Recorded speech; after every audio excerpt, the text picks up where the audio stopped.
I always loved camps because I grew up in New Jersey. We weren't exactly wealthy at all. So when I finally got the opportunity to go to a camp, it was like an incredible experience. I learned so much. I loved it. And then obviously when I went to college, I worked camps and was just like this. I thought it was the greatest thing since sliced bread. That, oh, I can teach soccer, I can learn soccer, and they're going to pay me to do it. Wow, this is awesome. But the one thing that I knew as a player, and I transmitted this into the coaching world, was if you're going to do a camp, one of two things have to happen, if not both. It's like, first off, the players, especially the younger ones, they need to enjoy it. It needs to be fun. Yes, we're supposed to teach and learn, but teaching and learning can be fun. You're also teaching them to learn and to love the game.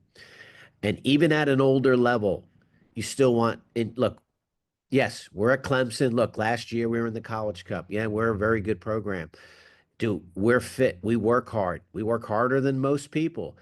But, I would tell you, we have fun. We tie that in. We want to have enjoyment on this journey. So, but the camp has been in a critical role. I mean, God, I would say out of all of my 14 years at Clemson, that probably 85% of the players that are here, all one way or another, showed up to camp. Like McKenna Morris came to camp. I was one of the best players in the country.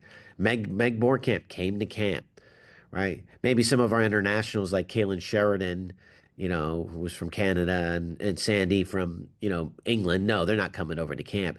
But it wasn't really necessarily to see, evaluate them again. It was a little bit of like, hey, come meet us, come see what we're all about, put your foot on campus and meet the players because the players work the camp, you know, work and interact with the coaches because find out what do we do because what we do at camp is exactly how we train our team. You know, our summer camps are I love because it's different than doing a 1 day ID camp. So like we come in and it's basically we go Thursday night, all day Friday, all day Saturday, and we're done Sunday by 11. And there's a lot of boxes that gets checked. Now, to me, those are great camps because not only are they, yes, they're technically a Clemson camp, but we bring in coaches from all over the country, from every level, D1, D2, D3, NAIA. Like we have 300 kids here. It's like well, they're all not coming to Clemson, but it's still, and yes, we're still trying to keep that same mission statement of we want them to enjoy the game. We want to make sure we want to enhance their love of the game. We want them to learn something. So it's like have a great time, have a wonderful experience, and walk away learning something, whether it's technical or tactical. That's going to help you become a better player. And we've had great success with it because of the recruiting that has taken place from the other schools and coaches that have been here. And they know because they're going, well, there's good players that come to these camps.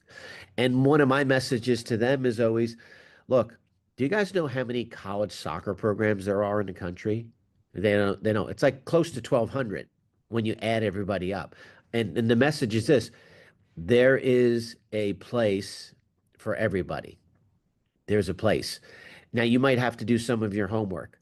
Now, if you're going to do when you start talking, Matt, along the lines of like the 1 day ID camps, yeah, those are the ones that my advice would be, hey, talk to your coaches, and if you feel like that's a place you wanted to get on their radar, one of the best things that you can do is get in front of people and show them what you can do, because I know what one of the things that I pay attention to at either one of the camps is how does somebody train how do they interact with everybody and how do they handle themselves when they're on the field?